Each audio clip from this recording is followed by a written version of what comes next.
E os teatros? Lembrem que a gente comentou que no Egito antigo eu já tinha reminiscências do teatro. Só que eu não tinha a parte física do teatro. Eu encontro no Egito Antigo textos teatrais, certo? Que seriam feitos para os seus imperadores e etc. Mas aqui na Grécia, eles vão construir os primeiros teatros, quer dizer, as primeiras estruturas físicas para receber o teatro. Então, é por isso que a gente considera que o início do teatro é na Grécia Antiga. É aqui que a gente tem aquelas duas carinhas. Deixa eu botar aqui na frente, depois eu volto. Cadê minhas carinhas? Aqui. Que a gente tem aquelas duas carinhas que significam a tragédia e a comédia grega, que a gente vai falar daqui a 2 minutinhos. Vamos falar primeiro da estrutura arquitetônica. Eu tenho a cena, que é essa parte aqui toda. Pensem que eles chamam isso de cena. Realmente é uma cena e tanto, né? Pensem nos teatros de hoje, certo? Como eles se encontram. Eu tenho a orquestra é essa parte aqui arredondada em frente à cena, certo? Essa parte aqui seria a orquestra. E eu tenho o coilon, que é a arquibancada mesmo, onde as pessoas se sentam, né, para irem assistir ao teatro. O primeiro ponto interessante aqui, as mulheres nessa época elas não podiam representar. Então, só os homens representavam. Mesmo quando eu tinha um papel feminino, era um homem representando uma mulher. É a época das grandes tragédias. E quando eu falo tragédia, eu estou falando de tragédia mesmo. Não é draminha, aquela coisinha que a gente vê hoje em novelinha, não. É tragédia no sentido de Medeia. Eu tenho Medeia, que é uma tragédia grega. É uma história que conta um casal que tinha 2 filhos, o cara se separa da mulher, vai morar com outra e ela fica alucinada, transtornada. Vou contar basicamente, tá, gente? Basicão do meu jeitinho, assim, de contar. Digamos que Medeia fica alucinada, né, de ciúmes, e ela chega num ponto tão alucinado desses ciúmes dela, ela não consegue admitir que aquele homem abandonou ela por outra mulher, e ela fica tentando de várias formas com que esse cara sofra, e nada do que ela faz adianta. Nada do que Medeia apronta para ele adianta, que ele está lá, tranquilo e sereno com a outra. E aí, ela chega num estado mental de psicose tão louco que tem um dia que ela acorda e pensa assim: já sei, ele era a coisa que eu mais amava no mundo, por isso que eu tô tão transtornada, porque eu perdi a coisa que eu mais amava no meu mundo. Então ele também tem que perder a coisa que é mais preciosa para ele no mundo. O que é mais precioso para ele no mundo? Os filhos dele. Eu vou matar os filhos dele. Foi lá, psicótica, enlouquecida, e matou esses filhos. Matou, assim, com muito sangue, sabe, gente? Aquela coisa bem bizarra, bem tragédia mesmo. No momento seguinte que ela fez, ela já retornou a si. Saiu do estado de psicótica que ela se encontrava, eu não sei qual é o termo correto dentro da psicologia para isso, mas ela saiu daquele estado e aí ela percebeu, né, a miséria, aquela coisa horrível que ela tinha feito. Afinal de contas, os filhos eram dela também, ela tinha matado os próprios filhos. E aí a cena toda ocorre, né, com isso, ela matando os filhos, ela retornando a si, esse homem chegando no local, o desespero deles dois, o desespero que acontece, isso é um exemplo de uma tragédia grega. Então, quando a gente pensa em tragédia, é tragédia de fato, certo? Vamos pensar aqui um pouquinho mais na arquitetura também. Imaginem que isso aqui era tudo a céu aberto, né?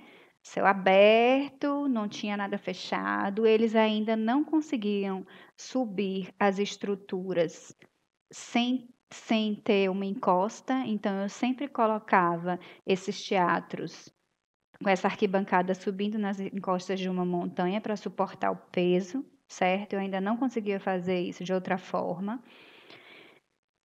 E aí era tudo a céu aberto. Como que essas pessoas que vão estar lá em cima, com o vento passando, né, as intempéries e etc., como que elas vão ouvir esse texto todo? Então, eles têm algumas alternativas. Pensem que na época a gente não tinha caixinha de som, né, pessoal? Estamos na Grécia Antiga, antes de Cristo.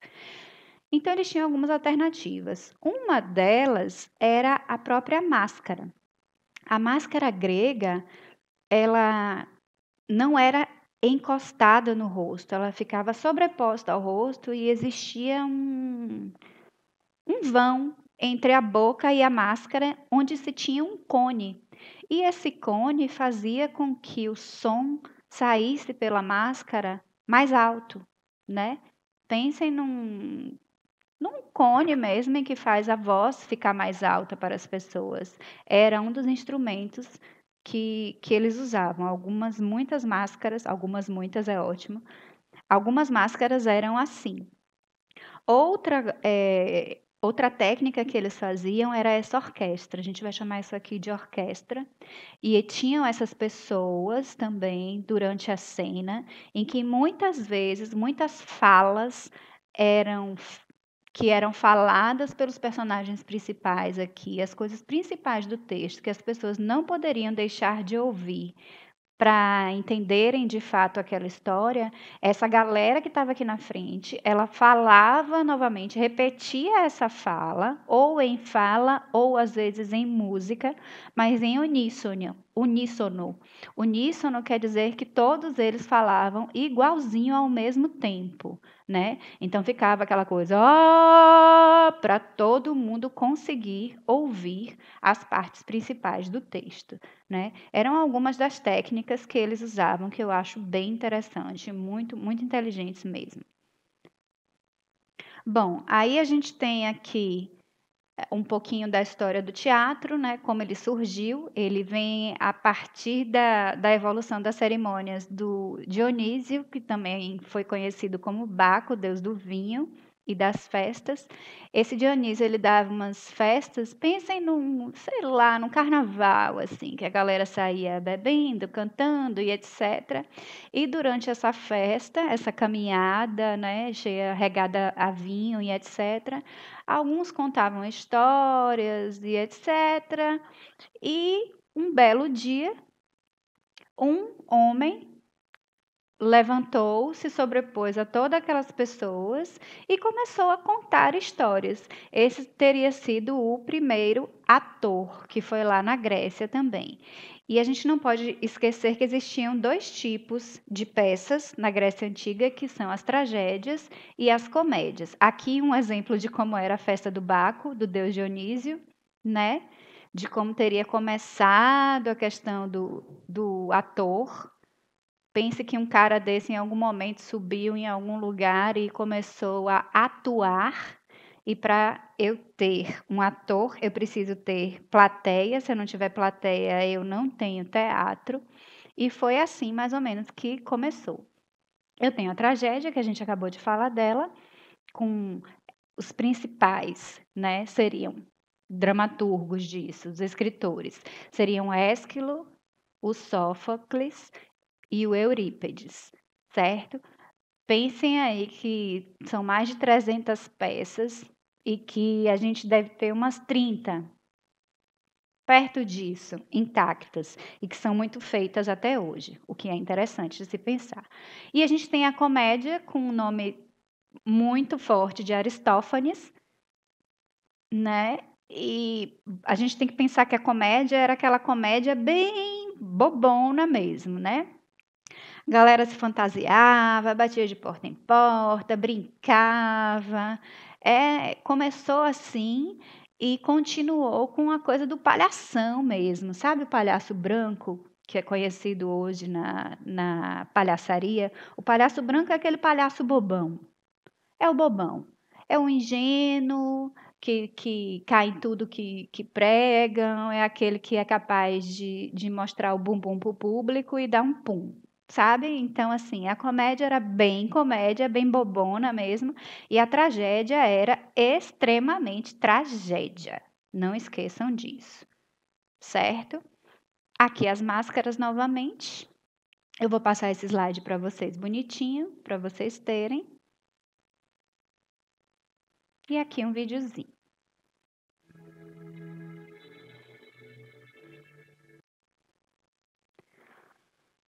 Voltando um pouquinho para a arquitetura, aqui uma praça. A gente tem aqui a Praça de Ágora, né, bem famosa. Nessa praça aqui, a gente tem muitos textos que indicam que os filósofos e os artistas se reuniam, né? Então, pensa os assuntos que não rolavam, quão rico não eram essas conversas. É bem interessante pensar nisso. E aí aqui foram criadas as linhas de pensamento que muitos seguem até hoje.